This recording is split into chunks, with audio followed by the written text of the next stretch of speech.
Olá pessoal, o Casão Pode Tudo dessa semana vai conversar com uma pessoa polêmica, uma mulher forte, de posição, né? Sempre foi, é a minha amiga Mili Lacombe. Tudo bem, Mili? Casão, tudo e você? Tudo certo. Obrigado, né, por ter vindo aqui. Eu sabia que você ia aceitar. Tô falando obrigado só porque é um programa, mas eu sabia que você ia aceitar. Claro. Não, é muito maluco, assim, é minha amiga. Se meu pai estivesse aqui, eu falo, um dia o Casagrande vai chamar você de minha amiga. Ele ia acreditar. Como assim? Mili, deixa eu te perguntar uma coisa. Você é uma mulher de posição. Uma mulher que bate de frente em cima dos seus princípios, daquilo que você acredita e com argumentos. E isso incomoda. Foi sempre assim? Foi, Casão. Desde quando você era garota? Foi sempre assim? Sim, sim. Você sabe que eu tenho uma memória assim de infância. Eu com 7 anos no Hotel Nacional em Brasília. Era o único hotel, acho que tinha em Brasília. Eu viajei com meu pai. E ele trabalhava, ele era diretor da Agência Nacional, então eu ficava no hotel, eu ficava muito com meu pai, né? Tava eu e minha irmã. E a gente ficou no hotel, tinha uma câmera de tirar foto, aquelas com filme, sabe? Sim. De filme. E eu pedi pro concierge do hotel comprar um filme pra mim. Meu pai tinha me deixado um dinheiro, 7 anos. Eu tava sozinha, eu e minha irmã no quarto. Meio maluco meu pai, né? Agora pensando bem, mas enfim. Aí o meu pai me deu um dinheiro, eu achei que o cara não me deu o troco certo, mas era só intuição, eu não sabia fazer conta.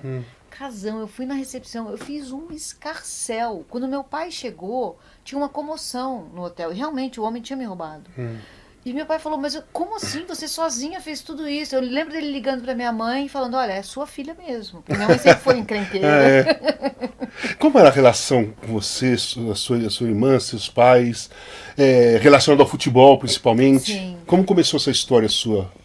Quando eu nasci, meu pai meio que. Minha irmã nasceu logo depois. Então, acho que era meio atabalhoado. Meu pai me pegou pra ele. E minha mãe ficou com a minha irmã. Então, desde cedo eu comecei a ver o mundo com os olhos do meu pai. Eu tenho isso daqui muito do meu pai, sabe? Ninguém. Esse olho mais claro, só meu pai tinha. Ninguém, nem meu irmão. Meu irmão não tem, minhas irmãs não têm. E o meu pai foi me ensinando a respeito da vida. Ele sempre me tratou assexuada, não binariamente, Sim. sabe? Mas numa época que não era, nem era assunto isso. Ele só Sim. me pegou e me mostrou o mundo como ele via. Então eu ia ao jockey com ele, que ele amava cavalos. Eu ia trabalhar com ele, na época ele já era jornalista.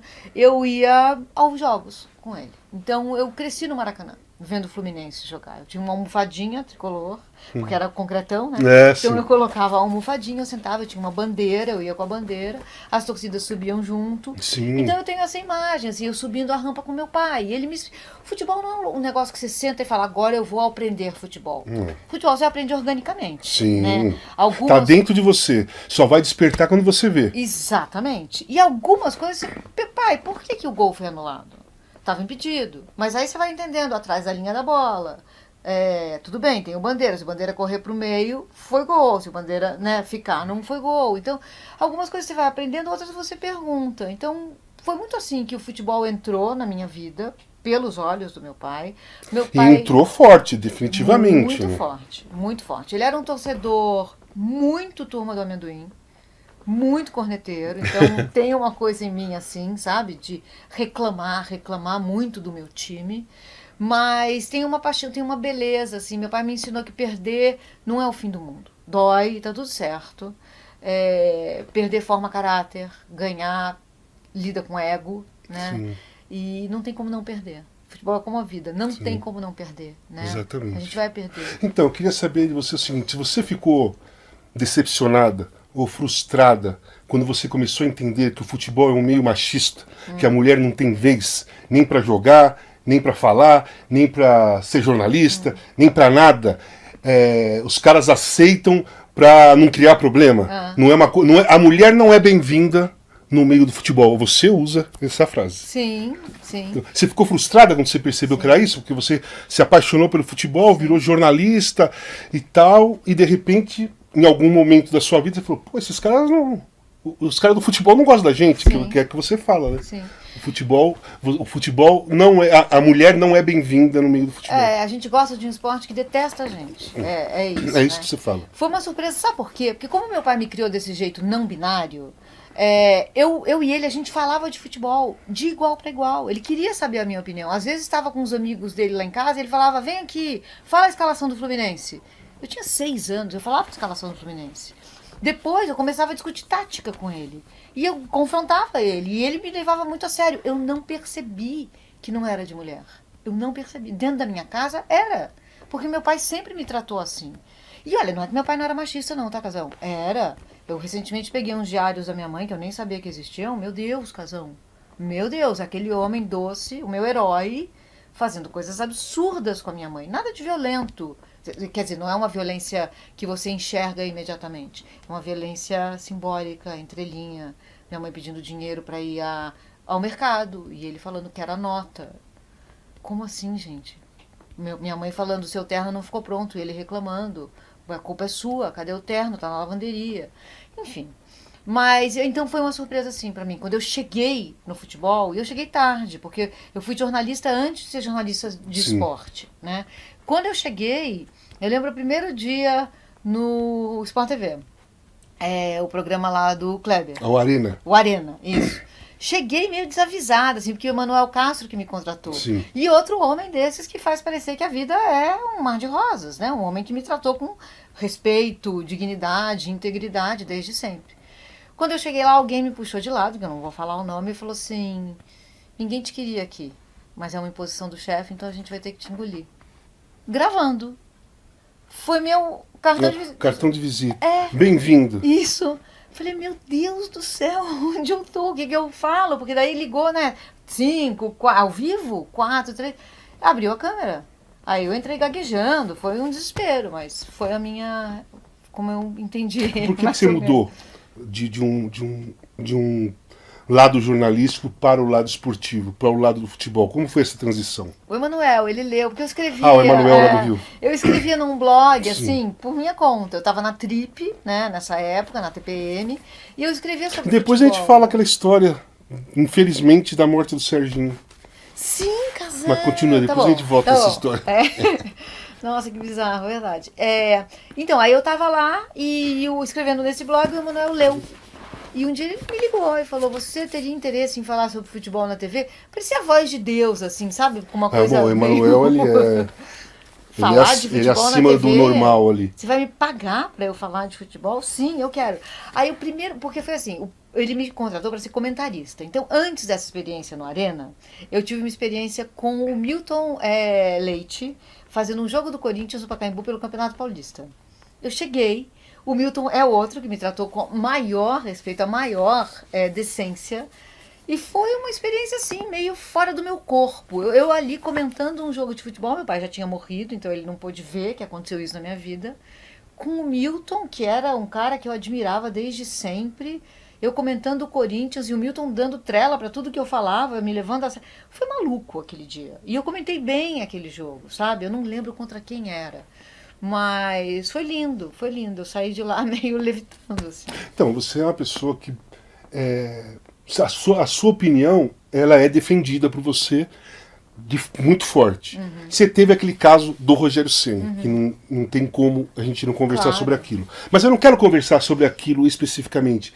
Eu quero saber como você lidou daquela forma e qual a lição que você tirou daquela situação. Você conta a situação só para a gente ficar sabendo melhor, mas eu queria saber o depois. Sim. Sabe?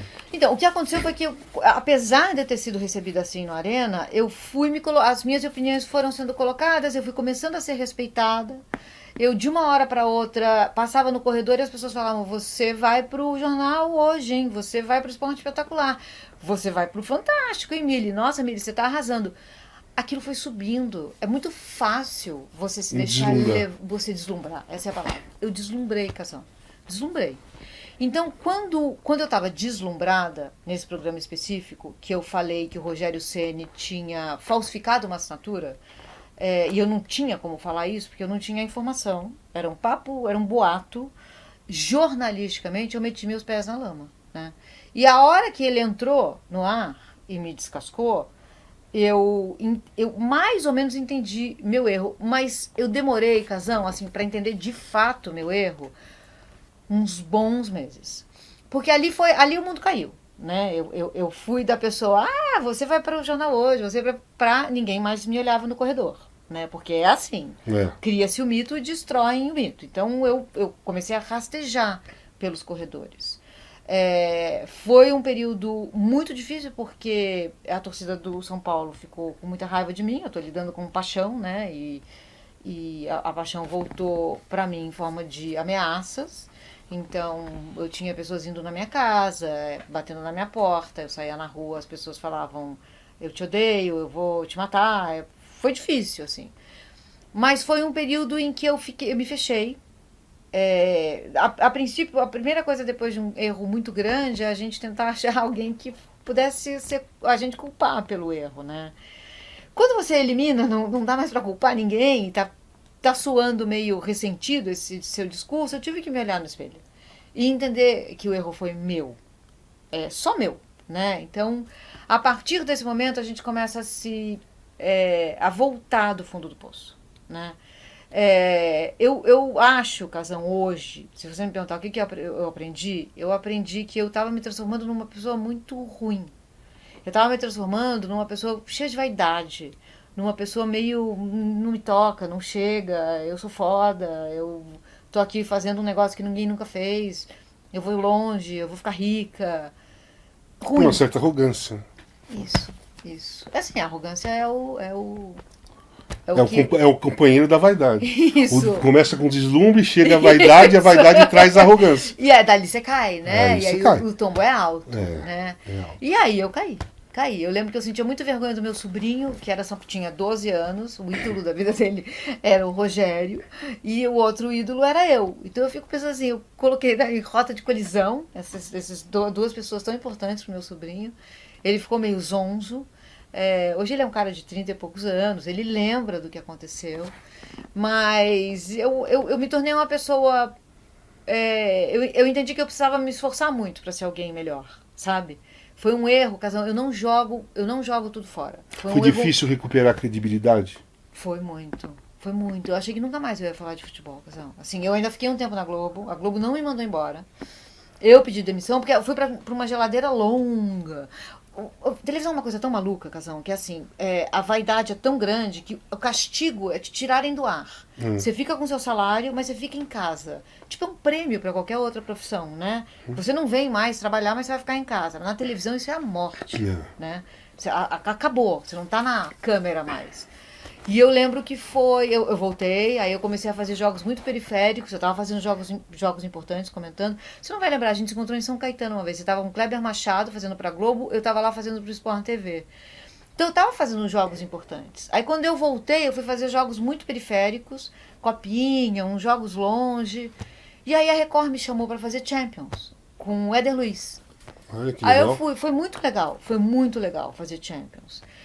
Mas aí o contrato acabou, eles não renovaram, e eu fui saindo, fiquei só no jornalismo e voltei no UOL agora. Eu achei que. Você voltou agora? Pro futebol? Caramba, pra mim você nunca tinha saído assim. Não, eu saí completamente. Caramba, meu. Completamente. Eu achei que nunca mais eu ia voltar a falar de futebol. Eu lembro quando a Ana Thaís, que demorou um tempo até a Ana Thaís entrar. Então, Sim. quando eu saí, até a Ana Thaís entrar, ficou um vazio. E eu pensava assim, eu arruinei as coisas para as mulheres. O meu erro comprometeu o gênero, porque quando uma mulher erra, ela não erra sozinha. Não. Ela erra pelo gênero, Sim. né? Um homem erra sozinho. Eu lembro que quando a Ana Thaís entrou, eu falei, meu Deus, graças a Deus, vai começar de novo. E ela é tão talentosa, ela tem tanta categoria. Eu lembro que a gente se encontrou num evento no shopping, eu abracei ela e eu falei, Ana, eu achei que eu tinha colocado tudo a perder. Ela falou, vamos junto, sabe? Então, tem uma coisa assim de uma continuidade, mas eu realmente achei que eu tinha errado. Conta pra mim assim, as coisas que você fez no jornalismo. Eu quero saber da história da Trip, que é uma revista espetacular. E o nosso encontro, talvez tenha sido o primeiro encontro naquele dia. 2004? 2004, acho que foi o dia da morte de Serginho. Eu queria saber o que você fez no jornalismo, qual caminho você seguiu e a Trip. Então, eu desde pequena eu escrevo. Eu queria ser jornalista desde muito cedo e escritora. Mas como meu pai era jornalista e minha mãe achava que a vida era muito difícil, que meu pai não colocava o dinheiro que ela achava suficiente dentro de casa, ela me proibiu de ser jornalista. Eu fui fazer publicidade. Então eu comecei a carreira trabalhando com publicidade. Quando eu tinha 27 anos, eu fui morar em Los Angeles. E lá a Trip começou a me pedir matérias. Eu conheci o Paulo Lima, da publicidade, porque às vezes eu encontrava com ele em umas agências, ele vendendo anúncios para Trip, e eu vendendo anúncios para a Editora Azul, da Bis. Eu vendia Bis, Boa Forma, Sete, que era de cinema. E aí o Paulo falou, Mili, você está em Los Angeles? Começa a me fazer uns textos. Eu falei, Paulo, eu não sei escrever. Ele falou, Mili, escreve. E eu lembro que o primeiro texto que eu escrevi, ele publicou na íntegra. Eu falei, que maluquice, então talvez eu saiba escrever. E eu comecei a ser correspondente para a Trip, lá de Los Angeles. Aí eu fui correspondente da Folha, cobri cinema em Hollywood para a Folha. Quando eu voltei para o Brasil, o Paulo me contratou. Aí eu fui para dentro da Trip. Do prédio, Um da ano redação. depois a gente se encontrou. Então, conta a história. Na como Rua foi. Lisboa. Então, a gente estava num fechamento de Trip TPM. Era de noite, estava tendo a rodada, era uma quarta-feira, a rodada... Sim, São Paulo e né? São Caetano. São Paulo e São Caetano, no Morumbi. E tinha pouca gente lá e você era Páginas Negras da Sim. Trip. E você foi lá dar uma olhada nas fotos, no material fotográfico que estava disponível. Sim. Eu lembro quando você chegou, eu comecei a tremer, todo mundo, o Casão, o Casão. A gente meio te olhando de longe. E aí a gente vendo, tinha uma TV lá, Sim. né? O jogo estava rolando e aí todo mundo viu que estava acontecendo alguma coisa. Aí eu fui pra frente da TV, isso é como eu lembro, tá, Casão? E eu falei, gente, tá acontecendo alguma coisa. E você chegou do meu lado. Aí você olhou e falou, ele morreu. Eu falei, como assim? Você falou, ele morreu. Você sacou isso de imediato. Ele estava parado, ele não estava se mexendo. Quer dizer, foi um choque para todo mundo. Você via, acabou ali a brincadeira na Trip, acabou aquele momento. Foi. Não vi mais foto nenhuma, não foi nada, porque foi chocante. Foi a primeira vez que eu vi realmente uma partida de futebol e o cara Sim. morrer. Porque aí passa muita coisa na cabeça, não é o jogador. O jogador passou mal e morreu. Não, cara.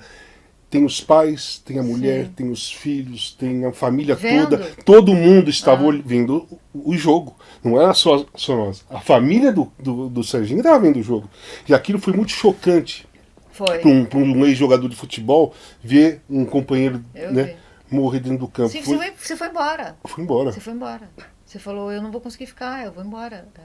E ficou todo mundo olhando aquilo, porque a televisão demorou a avisar, né? O que Sim. tinha acontecido, justamente porque a família estava vendo. Mas... Exatamente, eles não iam falar no ar, É. né? Foi pro hospital, enfim. Foi o primeiro encontro em uma situação muito ruim. Sim. Mas nós ficamos bastante próximos. Sim. Nós somos próximos até hoje. Sim. Pelas ideias, pelas falas, Sim. pelo aquilo que a gente defende. Sim. Né? Como você vê a mulher hoje no cenário da sociedade brasileira em todos os segmentos? Porque você é uma que defende, briga por isso. Sim. Briga de verdade. Sim. Você põe a cara para bater e é socada muito, que eu acompanho, a gente conversa. Como você vê hoje a mulher no cenário esportivo, mas no cenário geral? Assim, Então, Casão, de verdade. Sim, sim. Eu acho assim, o feminismo foi ridicularizado durante muitos anos, né? Parecia que era uma luta de mulheres contra homens. E o feminismo é uma ideologia que pretende emancipar todo mundo. Né? Você é um cara que é um aliado muito mais forte do que muitas mulheres. Porque o machismo é uma estrutura. Não é que a gente escolhe ou não. Está na gente.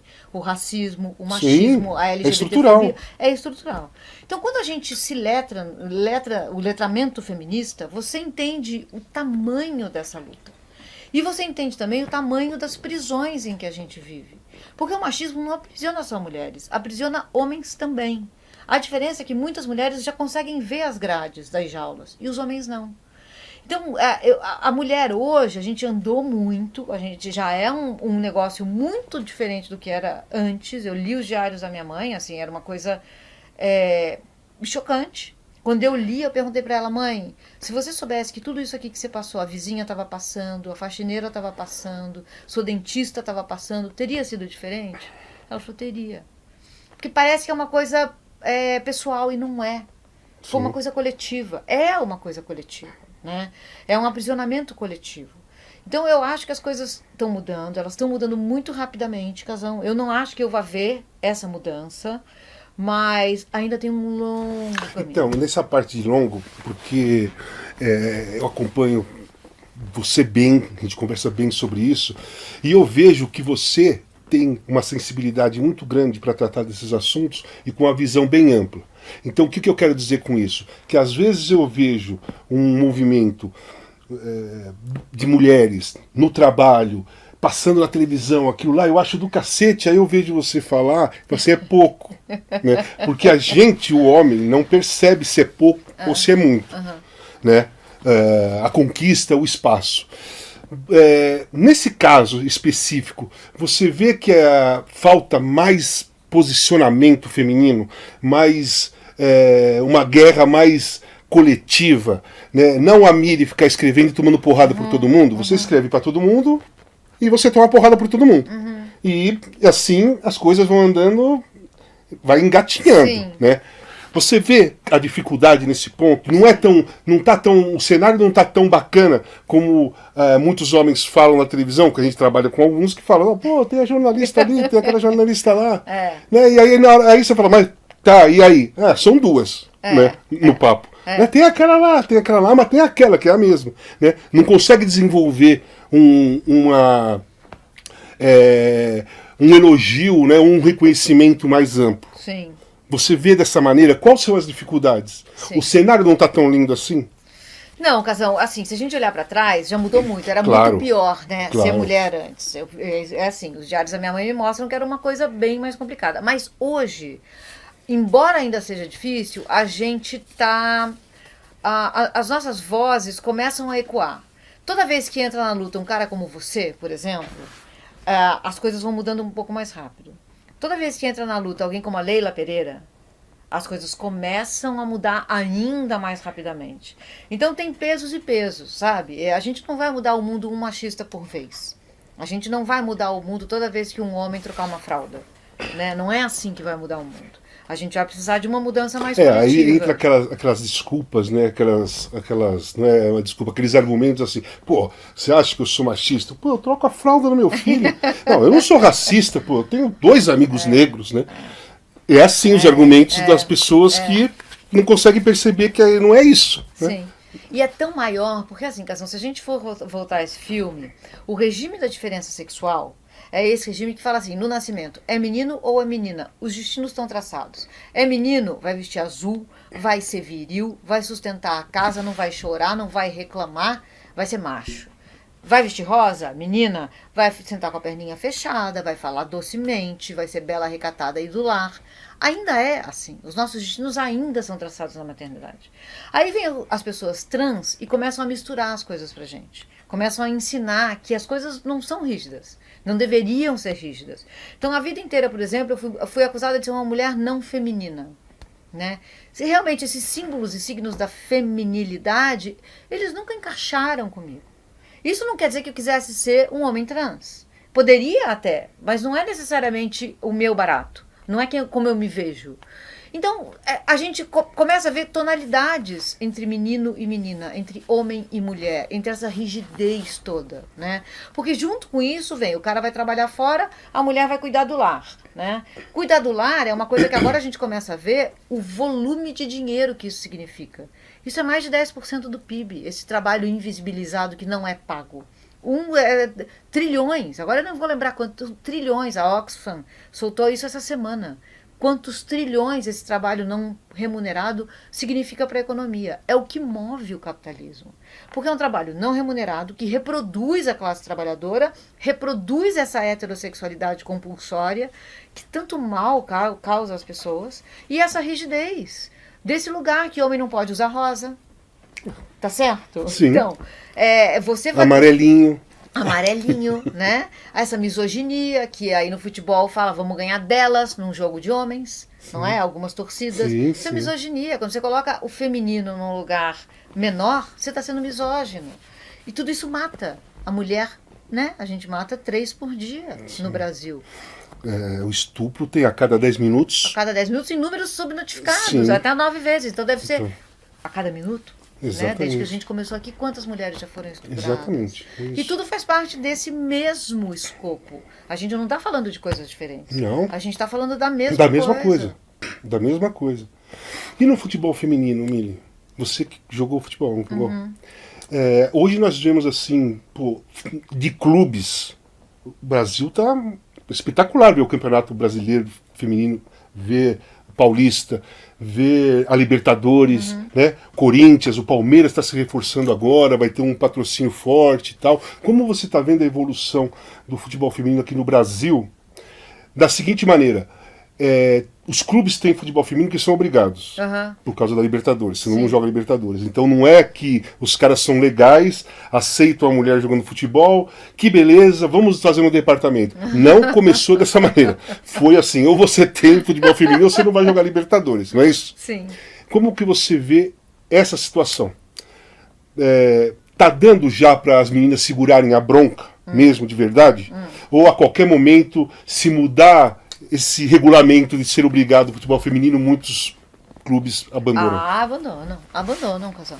Ué, o Ceará caiu para a segunda divisão, de 22 para 23, o masculino.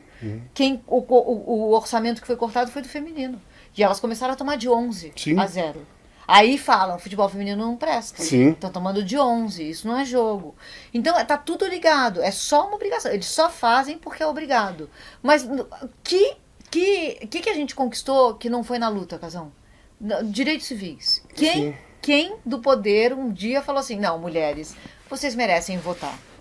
Não, mulheres, vocês merecem... Pode jogar futebol. Isso, pode jogar futebol. Porque isso, na minha opinião, essa questão do futebol feminino é a mais impactante numa sociedade machista esportiva. Sim. Porque até, sei lá, os anos 80, era proibido. Sim. Jogar Durante 40 anos. A mulher era proibida de jogar futebol. E as mulheres jogavam. Jogavam, exatamente. Jogavam, mas corria riscos de... Eram presas, eram espancadas. Exatamente. Quando a polícia chegava, elas tinham que se esconder. Sim. Mas você imagina o tamanho da paixão para você correr tantos riscos e jogar? Eu fui arrancada da quadra. Num colégio que abriu aqui perto, eu acabei de saber. Eu estava no pré-primário e estava jogando bola com os meninos, que eu fazia todo o recreio. As professoras vieram e falaram, você tem que brincar de boneca. Me arrancaram da quadra. E me colocaram numa sala, tudo escuro, e me obrigaram, era um aniversário de uma das bonecas. Foi uma coisa eu tenho medo de boneca até hoje. Porque eu ficava pensando assim, gente, a boneca não tá, por que eles estão cantando parabéns, fingindo que estão comendo um bolinho, fingindo que estão tomando chazinho? E eu ouvia os meninos gritando, que era onde eu queria estar. E no dia seguinte, minha mãe, que sempre detestou que eu jogasse futebol, me levou para o colégio, entrou e falou, minha filha vai jogar futebol todos os dias que ela quiser, e se alguém fizer alguma coisa, eu tiro ela daqui. Foi a primeira lição de amor que eu tive na vida, porque eu sabia que ela não gostava que eu jogasse bola, mas ainda assim ela respeitou a minha paixão. Então, isso assim, a gente está falando da minha... Ela defendeu a sua escolha. Ela defendeu a minha escolha. Exatamente, respeitou a sua vontade, mas defendeu a sua escolha. Sim. Isso é legal, porque mesmo ela não gostando, ela apoiou a sua escolha. Sim. Então, é nesse nível a paixão para você peitar a polícia, peitar uma proibição, peitar o Estado e falar assim, eu vou jogar bola. A gente perdeu, a Marta né? A gente sabe tudo que a Marta é, mas antes da Marta teve a Cici. Sim. A Cici era uma maga do futebol. O que ela teve fazia, a Roseli. Teve Roseli, a Kátia, como chamava? A centroavante? Kátia... Pô, eu não lembro o sobrenome dela. Eu fiz a Olimpíada de 2000, ela era centroavante da seleção brasileira. Sim. Uma geração que a gente perdeu, que jogava com uma roupa que parecia infantilizada porque era a roupa do masculino. Sim. Eu tenho a imagem da Cici com aquela roupa. Sim. E a Cici raspou o cabelo em protesto. E os dirigentes da CBF falaram que era um absurdo. E aí algum dirigente falou assim, não, futebol feminino só vale se tiver mulher muito bonita em campo. Ele falou isso. Então, contra tudo isso que o futebol feminino se impõe, né? E se impõe até hoje. Então, eu ver o estádio lotado para ver o Corinthians jogar, eu ver esse time do Corinthians levando crianças para os estádios, é muito comovente. Sim. Porque demorou, mas no fundo, em tempo histórico, a coisa está começando a acelerar muito, sabe? O futebol feminino vai já alcançar o... E a seleção feminina, você acha que... Bom, eu sou defensor do Arthur, né? O ex-treinador Arthur Elias, treinador do Corinthians. Eu não gostava do modo que a Pia treinava e escalava e fazia as meninas jogarem. Você acha que com o Arthur nós estamos mais próximos de recuperar aquela escola brasileira de se jogar futebol com as meninas? Acho, Casão. Gosto muito do Arthur. A paixão e a dedicação dele pro futebol feminino é um negócio maluco, maluco. Ele fala que ele tá aprendendo, porque você tá num vestiário só com mulheres é muito diferente do que você tá num vestiário só com homens. Tem assuntos que circulam ali que não circulam entre os homens. E ele se coloca numa posição de eu sou ouvinte, eu sou um aprendiz. Ele vê o futebol de um jeito muito diferente do jeito que a Pia via. Ele vê um futebol mais brasileiro, mais driblado, mais conjunto. E a Pia era uma coisa sueca, aquela rigidez dos lançamentos, dos passes. Ela nunca entendeu a Marta. Ela achou que ela convocou a Marta como atacante. Sim. A Marta Ela nunca entendeu, na realidade, o futebol, qual era a escola do futebol brasileiro. Não. Ela quis dar uma revolucionada mudando aquilo que a gente mais gosta. Né? Ela não quis entender. Exatamente. E o Dorival, já que nós falamos de seleção, você acha que o Dorival vai fazer alguma coisa que seja agradável? Porque nada está funcionando. Nada está funcionando. A CBF é uma desorganização inacreditável. Troca de treinador, interino, até cair no Dorival, que poderia ter sido lá atrás, quando ele ganhou os 2 títulos. Na minha visão, nós não temos mais jogadores muito acima da média. Muito acima da média. Nós temos o Vinícius Júnior, o Rodrigo. Eu até falei outro dia. Nós temos 4 protagonistas na Europa: Vinícius Júnior, Rodrigo, Ederson e Alisson. Antes tinha Ronaldo, Roberto Carlos, Cafu, enfim, um monte deles. Você acha que o Dorival vai conseguir quebrar aquela panela que é a coisa mais nociva que tem na seleção brasileira? Não vai, Casão. Sabe por que eu acho que não vai? O negócio da CBF não é futebol. O negócio da CBF é riqueza e poder. Eles não estão preocupados com futebol. Tanto faz. E não acho que é o Dorival...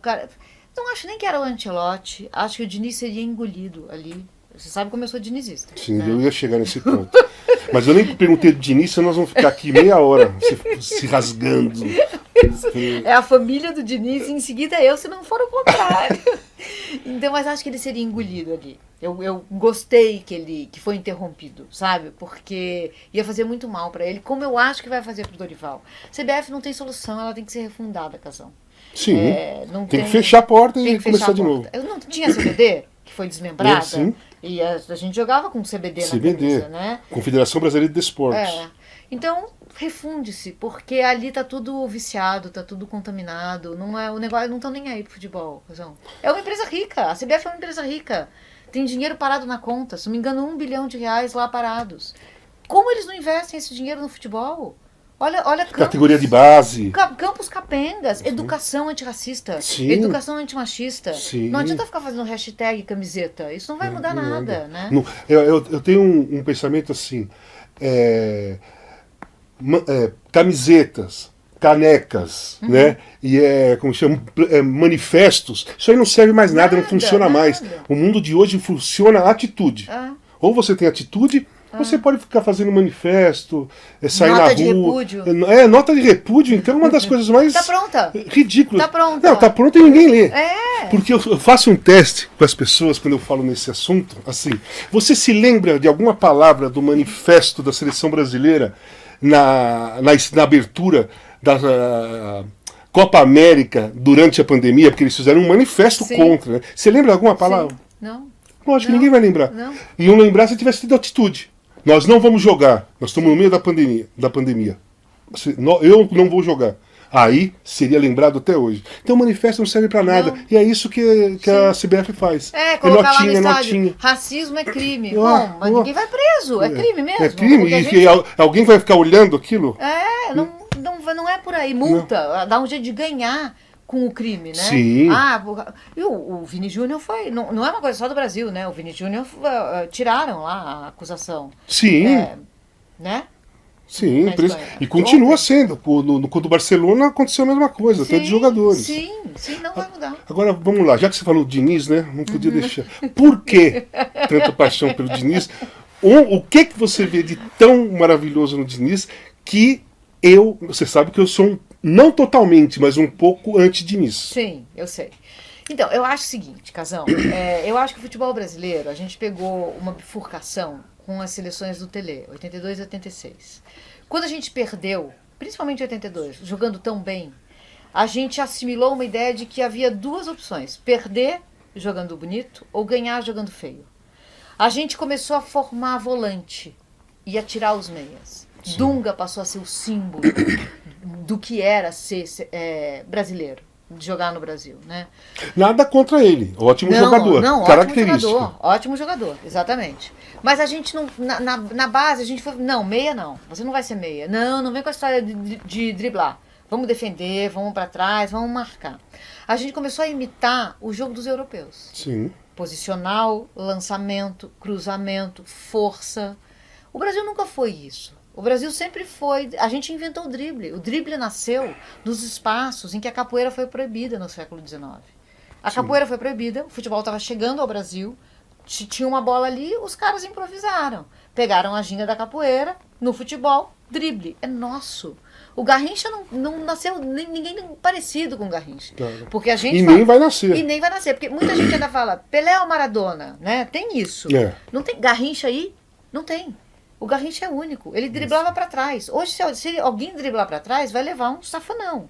Um amarelo, provavelmente. Sim. Então, a gente começou a copiar esse jogo lá de fora. Né? Que o Pierpaolo Pasolini, o cineasta, falava o futebol europeu é prosa. O brasileiro, sul-americano, é poesia. A gente foi começar a escrever prosa. E imitando eles, a gente só perde, porque a gente não é a nossa praia. E a gente continua perdendo. Aí vem o Diniz, um maluco, genial pra mim, e fala, deixa eu tentar uma outra coisa aqui. Deixa eu tentar um jogo contra-hegemônico. Diferente de tudo isso que a gente vê. Meio amalucado, sim, porque até hoje, quando ele fica trocando aquelas bolas Fábio pro André pro Nino, eu começo a hiperventilar. Outro dia minha mãe, que não entende patavinas de futebol, parou do lado da televisão, ela tem 86 anos. Ela falou, gente, por que eles estão fazendo isso? Eu falei, mãe, não fala agora, vamos tirar a bola daí. Mas aí você vê que tem uma coisa maior acontecendo. Eu não sei até onde o Diniz vai com essa maneira tão poética de jogar. Mas ele está tentando uma coisa diferente. Acho que ele já mudou. Vejo ele evoluir. O título da Libertadores é um marco, porque claro. O Fluminense foi jogando desse jeito. Sim. E foi campeão da Libertadores. Então, achei muito comovente que ele tivesse conseguido, com esse estilo de jogo contra-hegemônico, chegar tão longe. Revendo os jogos, assim, o Fluminense podia ter perdido do Internacional por 3-1. 4-1 naquele segundo jogo no Beira-Rio. Primeiro, eu nem vou falar porque o Samuel foi expulso, né? De uma expulsão que não faz nenhum sentido. Mas no segundo, o Inter poderia, se o Ener Valencia está minimamente calibrado ali, o pé calibrado, a cabeça calibrada, o Fluminense perdia de goleada. Pode acontecer, mas é isso. O Diniz absorve essa possibilidade. A derrota é parte do processo. Perder não vai acabar com as nossas vidas. A gente amanhã vai entrar aqui e vai tentar tudo de novo. E quando funciona, é arrebatador. Então, é verdade. A minha crítica, algumas críticas que eu tenho ao Diniz, primeiro é o seguinte: esse discurso não funciona em seleção brasileira. Seleção brasileira, você não pode falar, a derrota faz parte do processo. Na seleção brasileira, ninguém vai aceitar isso. A imprensa não vai aceitar, a torcida não vai aceitar a partir do ponto que você perde. Se ganha, aí vai, tá vendo, o cara tem razão. Mas a seleção brasileira, que não ganha desde 2002, é difícil você ouvir que perder faz parte do processo. Sim, eu entendo o que você está falando. Entendeu? Mas olha só... Porque nós estamos lutando para ganhar alguma coisa. Sim. Né? Sim. A nossa reclamação da imprensa e tudo, o Brasil não ganha. Aí aparece o Diniz, que ele não deveria ter feito o esquema dele na seleção brasileira, porque ele não tem tempo para treinar. O esquema do Diniz é treinando todo dia.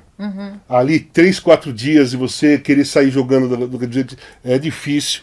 E esse discurso de que estamos evoluindo e perder não tem problema. Na seleção, então, eu não aceito mesmo. Mas olha só, eu discordo de você pelo seguinte. Para mim, o problema não é a gente quer ganhar. O problema é, eu queria me ver, enquanto nação, eu queria me reconhecer num campo de futebol. Não, eu entendo esse lado. Como eu me reconheci com o Tele. 82, aquilo é futebol brasileiro. Eu tenho memória de 70, então. Sabe? Eu tenho uma memória, assim, em flashes, mas eu tenho uma memória do orgulho, a despeito da ditadura. A gente se reconheceu num campo. Era também contra-hegemônico no sentido de se opor poeticamente ao horror que o Brasil estava vivendo. Então eu acho que o nosso lugar deveria ser de estamos começando a nos reconhecer em campo. As vitórias, elas vão ser consequência disso. Não acho que o Diniz fale perder não importa. Eu acho que ele diz perder parte do processo. Então, parte do Ele processo. fica puto. Você vê ele, parece que ele vai ter um troço. Vitória Fluminense, né? Pra ele, ganhar é um... Ele sai putérrimo quando perde. Mas você citou duas situações que é a gente se reconheceu em 70 e se reconheceu em 82. Uhum. Olha os jogadores que a gente tinha. Sim. Hoje, nós não temos nem perto Sim. os valores que nós tínhamos para fazer um futebol que o Diniz gosta de fazer. Mas eu acho que o futebol que o Diniz gosta nem precisa desses foras de série. Vamos pegar a Argentina, por exemplo. A Argentina ficou muito tempo também perdendo, né? Perdendo com grandes times. Mas ela não abriu mão do estilo dramático que é a Argentina em campo. Porque assim, o futebol reflete a gente culturalmente, e não o contrário, né? A Argentina é o tango, é o drama, é a hipérbole do sofrimento. Eles não abriram mão disso. E olha o que aconteceu. Então eu acho que se a gente respeitar quem nós somos culturalmente, eventualmente a gente vai voltar. Mas você não acha lá. que a presença do Messi ajuda Sem dúvida, a ficar, sem eles ficarem acreditando, perdendo, Sim. mas uma hora nós vamos ganhar? Sim. Nós não temos esse cara não para você falar assim, temos. uma hora a gente vai ganhar. Não temos ninguém perto. Nem perto. A verdade é essa. Sim. Né? Mas o Fluminense também, no papel, não era o melhor time. E foi lá e fez o que fez. Então, eu entendo quando você fala assim, o Diniz não teria tempo na seleção para fazer esse trabalho dele. E ele seria massacrado. Seria. Também acho que seria. Porque a gente exige vitória. Essa sociedade capitalista de hoje é vencer, vencer, vencer, vencer. O Tite venceu nas eliminatórias e fez o que fez na Copa do Mundo. Essa eliminatória seria um bom teste para a gente preparar uma seleção, porque vai se classificar todo mundo, Casão. 2 não vão. Tudo bem perder, desde que a gente esteja montando um time. Um vai para repescagem. 6 classificam. Mas então, o que assustou o ambiente é que nós estamos em sexto. Sim, nós estamos na última vaga. Nós estamos lá em sexto. Sim. Uma coisa que desanda, a gente corria o risco de ficar em sétimo. E o risco é real, gente. Não é porque mudou, saiu o Diniz em todo o Orival, que agora nós vamos pegar primeiro. Não, esse risco existe. É assustador você pensar que a seleção brasileira pode correr o risco de ir para uma repescagem na Copa que aumentaram os participantes. Cara. Sim. Quando era 4, nós nunca comemos risco, agora são 6 e estamos correndo. Mas é que vai acontecer. O Dorival vai fazer um time muito protocolar, o Brasil vai ficar mais sólido, vai parar de levar gol, eventualmente vai começar a ganhar, vai para a Copa e vai ser massacrado na Copa. Pode ser. Tá gravado, deixei de Não, se ele não quebrar a panela, vai acontecer isso que você está falando. Se não quebrar ainda a panela... mais se ele não falar Neymar, deu, acabou. Sim. Porque seria muito simbólico a gente acabar. Então, quebrar a panela é isso. É isso. Tirar a liderança dela. Sim. Para ver se os caras pegam outro caminho. Né? Hendrick que está chegando, Vinícius e Rodrigo tem tempo de mudar, né? O Vitor Roque. O André é um volante. Claro, André. Fora de Esses série. caras que estão chegando com uma mentalidade diferente. Sim. Dá uma olhadinha aqui, ó, para trás. Tá vendo? As duas, certo? Meus times, então, o que você lembra, por exemplo, da democracia corintiana? O que influenciou em você aquele movimento? Eu lembro de vocês na chuva, fora de um campo de futebol, pessoas que eu só via num campo de futebol, lutando por umas coisas que eu ainda estava meio alheia. E eu falava, talvez eu tenha que prestar atenção neles. Eles saíram do campo para ir para esse outro jogo, para essa outra luta. Então eu lembro desse alargamento do futebol enquanto ferramenta de luta, sabe? Eu entendi o futebol para além do campo com vocês. Eu não tinha essa noção de que o futebol podia tanto. Eu achava que o futebol podia me fazer sentir muito prazer e muita dor, mas eu não sabia que era uma ferramenta de luta. E eu entendi com vocês isso. E nunca mais eu larguei esse entendimento. Porque quando a gente muda uma coisinha no futebol, Casão, a gente muda na sociedade inteira. Sim. Sabe? Porque o futebol é a paixão nacional aqui no Brasil. O futebol manda mensagem. O futebol, ele dita regras, né? Ele muda regras, né? Ele faz revolução. Sim. A revolução pode começar dentro de um campo de futebol, que foi o caso da democracia corintiana. Sim. Eu não tenho a mínima dúvida que a democracia corintiana deu um gás para todo mundo voltar a lutar com força maior para brigar pelo fim da ditadura, pelas diretas e tudo mais. E ali nas diretas nós perdemos. Né? A gente comemora as diretas até hoje, mas nós perdemos. Sim. Mas aquela derrota foi só um passo para trás. Sim. Um acontecimento não pode ser medido pelo seu resultado imediato. Sim. Eu aprendi isso com o professor Vladimir Safatli. As consequências daquele movimento vão aparecer anos depois. Vocês causaram uma ruptura no concreto da vida que nunca mais ia fechar. A luz entra pelas frestas. Quando vocês romperam, a luz entrou. Quantas pessoas vocês não transformaram só com aquele ato? A gente não perder... Quantas derrotas estão dentro de uma conquista, Casão? Sim. Quantos fracassos estão dentro de um sucesso? Sim. Ninguém ganha assim. Ninguém é bem sucedido assim. A gente vai acumulando erros, a gente vai acumulando fracassos, a gente vai acumulando derrotas. A somatória disso, se a gente tem a capacidade de enxergar, vai conduzindo a gente para um lugar de conquista, para um lugar de sucesso, para um lugar vitorioso.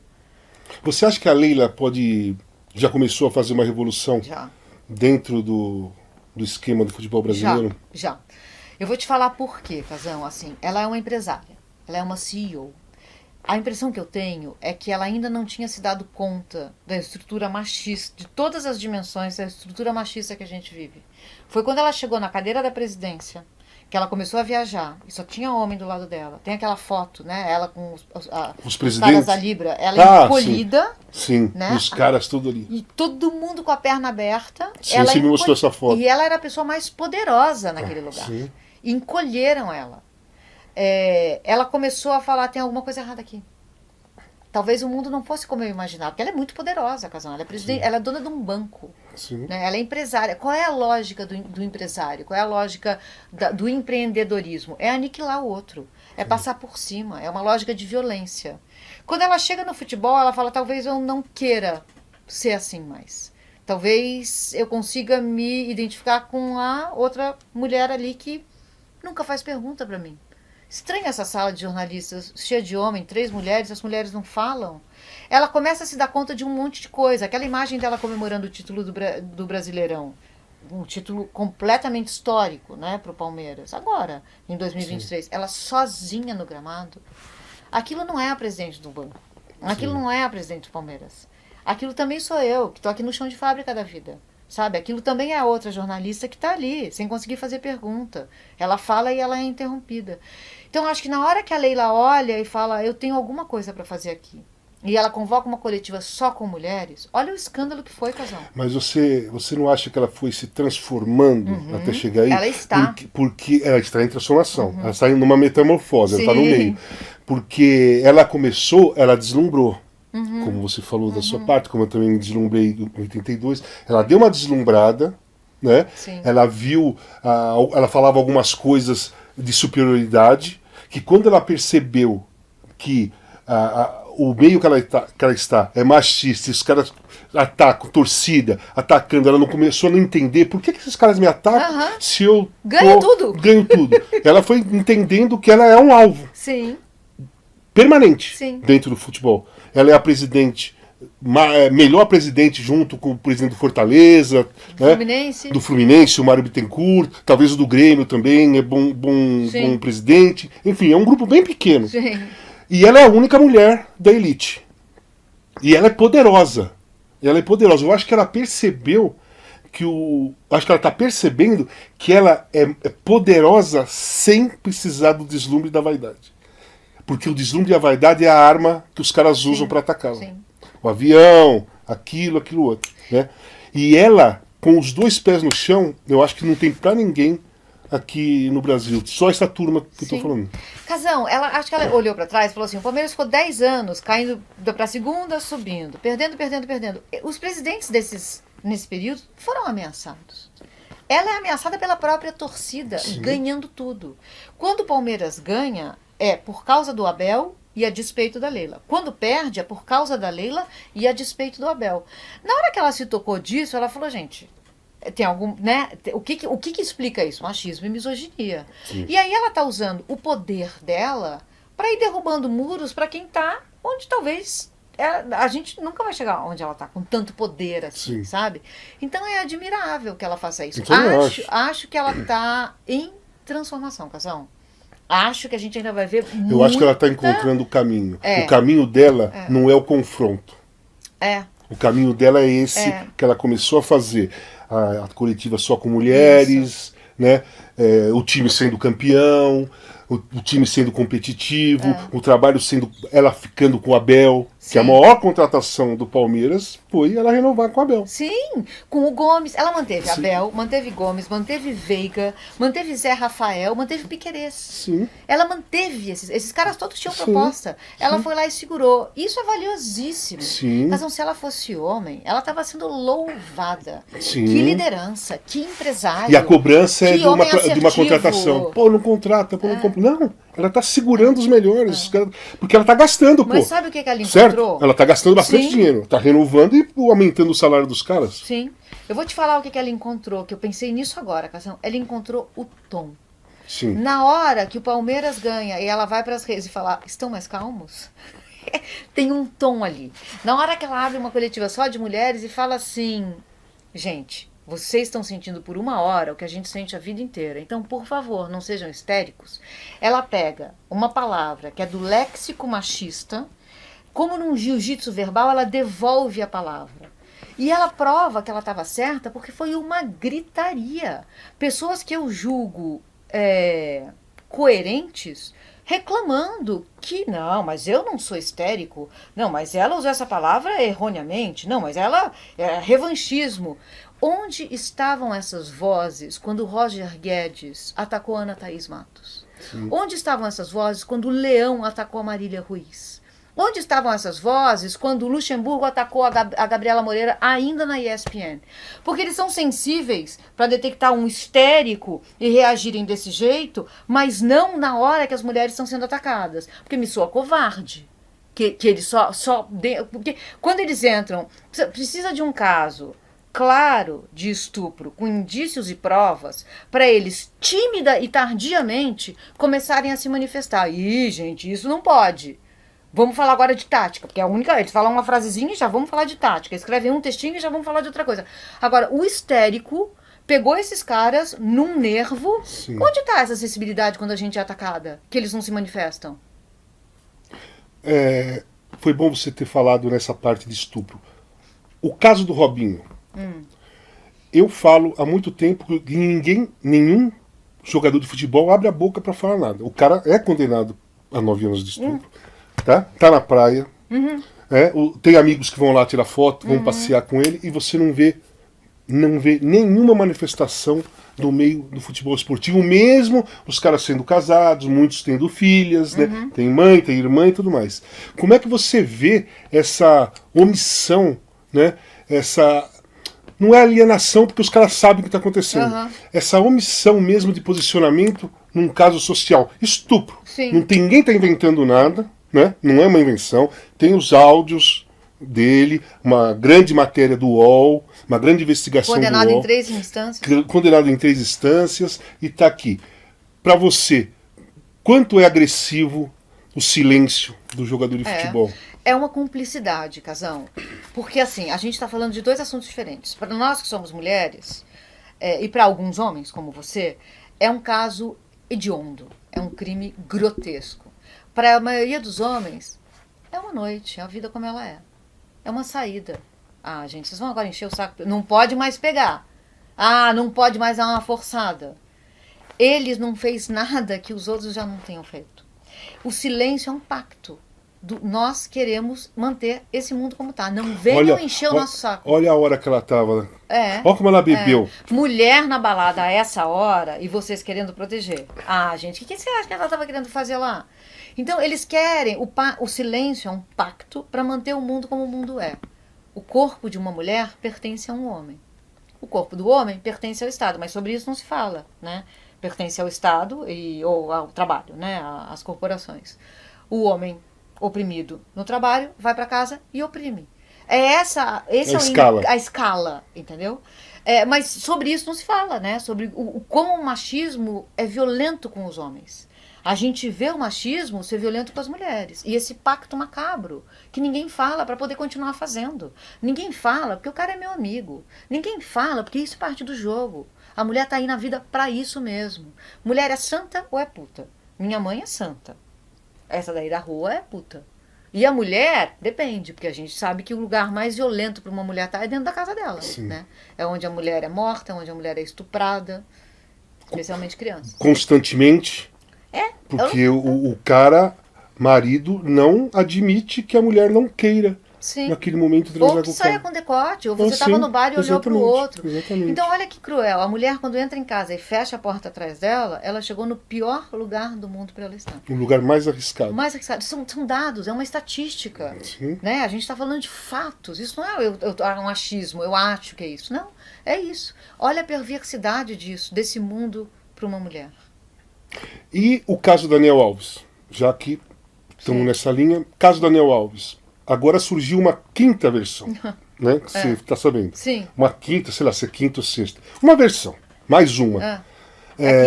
Tem o dinheiro do pai do Neymar, que mandou para lá 800 mil. É o pacto, é isso. Então, como é que você vê esse movimento todo também de ninguém cobrar, ninguém falar nada, ninguém falar aberto o que está acontecendo? Sim. Eu estou falando de homens, jornalistas, jogadores de futebol também, né? São sempre os mesmos que falam ou escrevem sobre esse assunto. Sim. Qual está sendo a sua visão desse caso do Daniel Alves, que vai ser julgado agora em fevereiro, com essa ajuda? Sim. Então, o Daniel Alves, um pouquinho antes da gente saber desse caso, o Tite chamou ele ele transcende o futebol. Sim. Né? E levou para a Copa. Foi levado para a Copa porque ele era uma coisa que estava superior ao futebol. O Tite não falou nada. Sim, o Tite não falou nada. Não falou nada. Até hoje. Até hoje. O Vini Nem se arrependeu. Poderia ter falado, gente, ó, eu falei uma coisa que eu me arrependo hoje pelo que está acontecendo. Não. Sim. O Vini Júnior, que encampou a luta antirracista, não falou nada. Não falou nada. E aí eu volto para a Leila, assim, porque apontam nesse movimento da Leila muitas contradições. Mas e no Vini Júnior? Tem uma contradição aí. A gente não pode separar as lutas. É uma luta só, casal. A luta antirracista é a luta antimachista. A luta anti-LGBTfóbica é a luta antirracista. A luta antitransfóbica. A gente precisa juntar todas essas lutas, porque elas não se separam. Porque quando a gente fala assim, as pautas identitárias não vão mudar o mundo, não vamos resolver isso colocando mulher no STF. Aí o Lula fala, mas eu não vou me guiar pela pauta identitária para nomear para o STF. Homem branco heterossexual é a identidade a ser criticada. Essa é uma identidade. O Lula seguiu 100% pela pauta identitária para colocar 2 homens no STF.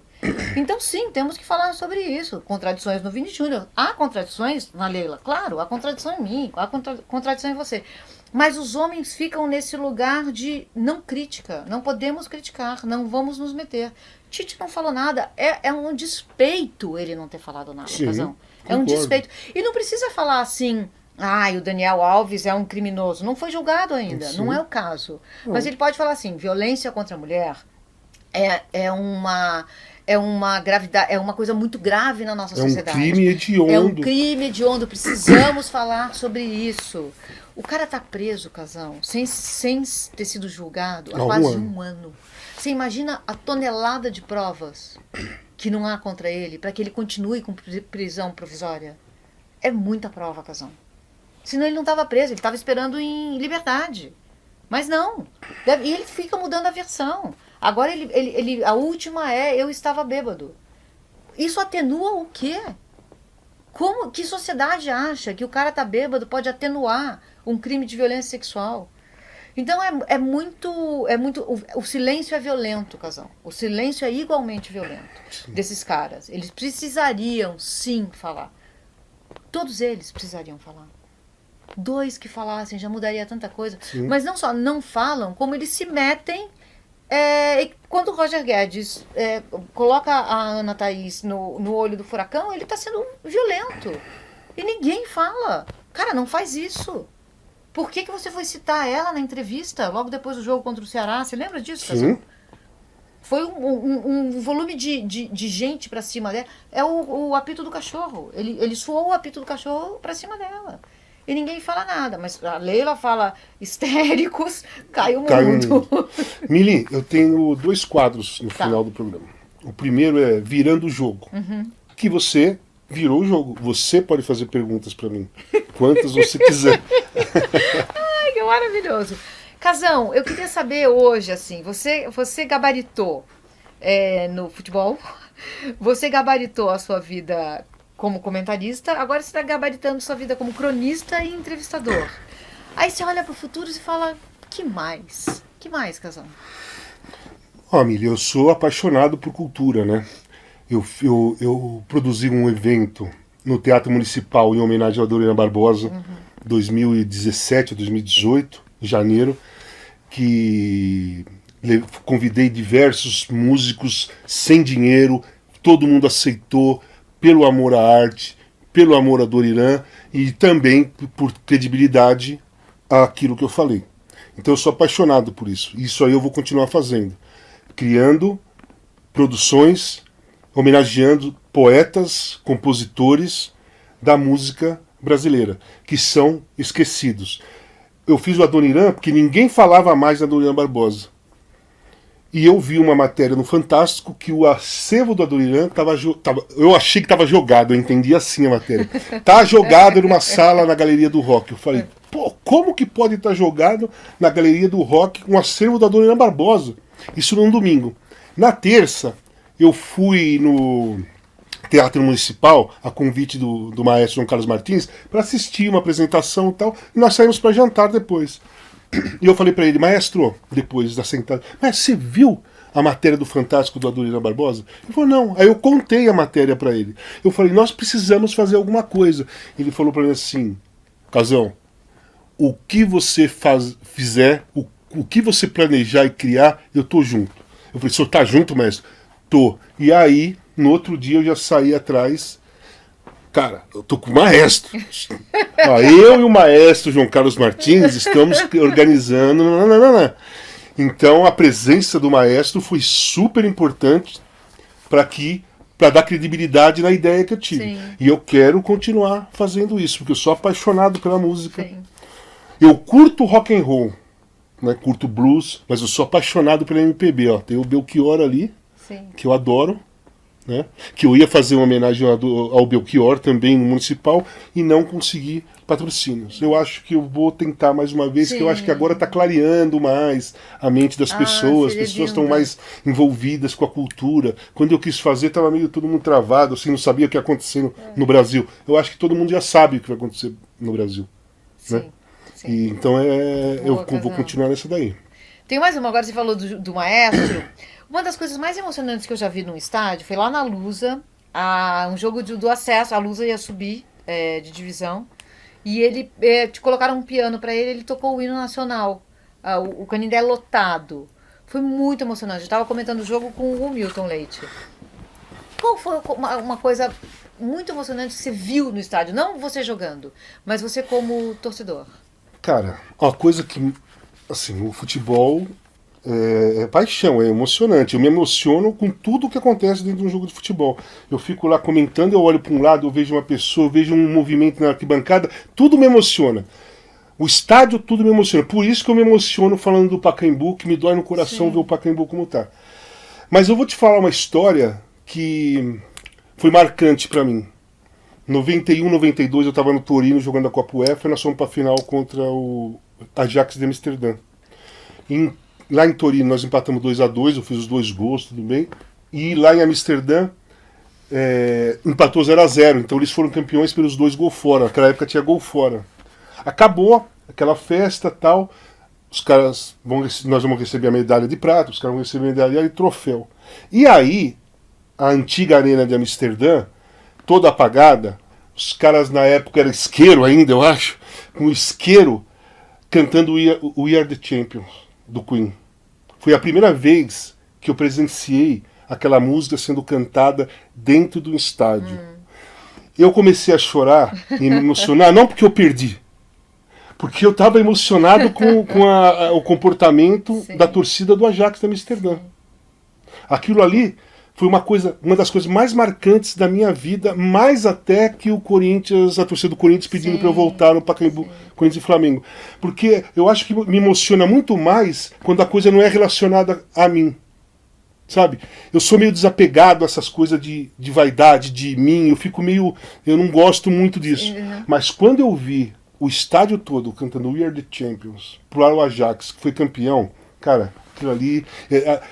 vou te falar, vira e mexe eu tenho essa imagem na cabeça. Vira e mexe eu tenho essa imagem na cabeça. Eu lembro da minha cara. Sim. Sabe? Porque apareceu na TV depois que eu fui ver replay e focaram na minha cara enquanto os caras estavam cantando. Aquilo ali foi marcante, foi impressionante. Sabe um sonho que eu tenho? É ver no estádio do Liverpool eles cantando You'll Never Walk Alone. Ah, Deve é maravilhoso. ser um negócio. Não, deve ser uma coisa. Eu não ia servir para jogar no futebol inglês. Por quê? Porque eu sou tão apaixonado pelo rock and roll, pelo rock inglês, eu sou apaixonado pelo rock britânico, que eu ia chorar todos os jogos, por todas as torcidas que elas iam cantar qualquer coisa.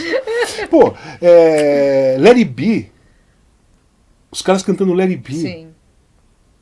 O Paul McCartney, na Olimpíada de Londres, ele foi ver o ciclismo que o atleta inglês podia ganhar. Antes de começar, toda a arena cantando Let It Be com o Paul McCartney. Casão, lá. você sabe que você fica falando essas coisas, porque assim, a nossa espécie é um negócio tão fantástico. Essas coisas orgânicas, essas coisas que a gente faz junto com outras pessoas, a gente está, né, à beira de se extinguir, né? Hoje você viu o calor que fez. Ontem, depois da entrevista da Leila, às 3 horas da tarde a gente desceu daquele salão, o Palmeiras estava indo treinar, o masculino. Tava um calor, Casão, que eu pensei, esses caras não vão conseguir treinar. A gente está há 2 anos de mudar todos os horários do futebol. Sim. Porque não tem mais como treinar. Nem para jogar. À noite. E também, como jogar. Então, assim, a gente está realmente... Já viramos o fio, eu não sei se daqui tem volta, e é possível que a gente se extinga. E a gente é tão bacana, né? Gente é capaz de coisas tão lindas. Você sabe que eu sempre tive alguns sonhos, né, desejos do rock and roll. Então, 2 deles, um era o seguinte, às vezes no final dos anos 70 eu saía com meus amigos, tal, todo mundo gostando do rock and roll, não tinha nada no Brasil, não aparecia nada, e pensava assim, caraca, já pensou um show dos Rolling Stones no Morumbi lotado? Era o sonho de consumo da minha turma. Pô, Rolling Stones, impossível, nunca vai acontecer. Os Rolling Stones vieram. E eu fui no Pacaembu assistir, uma chuva do cacete, fui lá.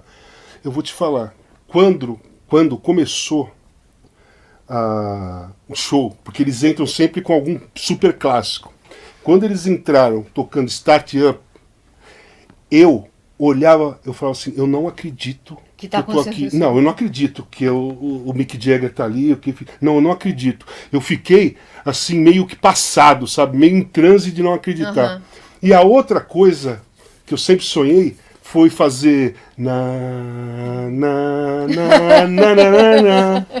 e eu fui no show do Paul McCartney e fiz há pouco tempo. Eu falei, pô, carimbei. Tá bom. Agora, Mili, pra terminar é o seguinte, tem um quadro também que é o Lado B. Então, a vida da Mili é um LP, né? A primeira faixa a gente sabe todas as músicas que tocam. E a segunda faixa tem músicas legais, músicas que não são tão legais, mas que pouca gente ouve, né? Então, conta o seu lado B. Olha, o meu lado B, não é que eu me orgulhe dele, tá? Eu não saio de casa. Eu sou canceriana com touro. É muita casa. Eu realmente não saio. Alguns relacionamentos na minha vida terminaram porque nem no ano novo eu quero sair. Eu não quero ir na festa. Eu nunca fui embalada na minha vida. Fui, 2, 3, com 18, 19 anos. Eu ficava em casa. Eu sou um bicho do mato. Se eu chego num lugar que tem muita gente, eu começo a suar. Eu não sei o que eu vou falar. Porque quem tá olhando de fora acha que tá tudo normal. Olha, ela tá falando. Eu falo em público. Eu tô aqui, tô numa boa. Mas numa festa, pra mim é a morte. Eu sair de casa pra ir numa festa é a morte. Eu não consigo sair. Não consigo sair. Não é uma fobia. Não sabia que era tanto assim. É, Casão. Porque você é comunicativa, você, pelo menos, Então. eu acho que comigo você é bem solta, entendeu? Então eu acho que... Mas é aqui, no mano a mano, entendeu? Assim eu vou bem. Mas outro dia eu aprendi que eu tô classificada como sapatão de sítio. Eu não sabia que havia isso, gente. Eu sou um sapatão de sítio. Eu fico lá, as pessoas, eu amo, quero que você vá. Eu adoro quando pessoas vão, mas eu não saio. Não saio. Então tem esse lado B. Tá bom de lado Tá B? bom, tá ótimo. Então eu quero te agradecer, Mili, pela nossa conversa, foi maravilhosa. Principalmente terminando assim, foi a primeira entrevista que eu fiz com um sapatão de sítio. Acho que eu não vou fazer com mais ninguém. Não, te proíbo de Tá fazer bom. outra sapatão Então de tá sítio bom. aqui. É isso aí, eu e a Mili.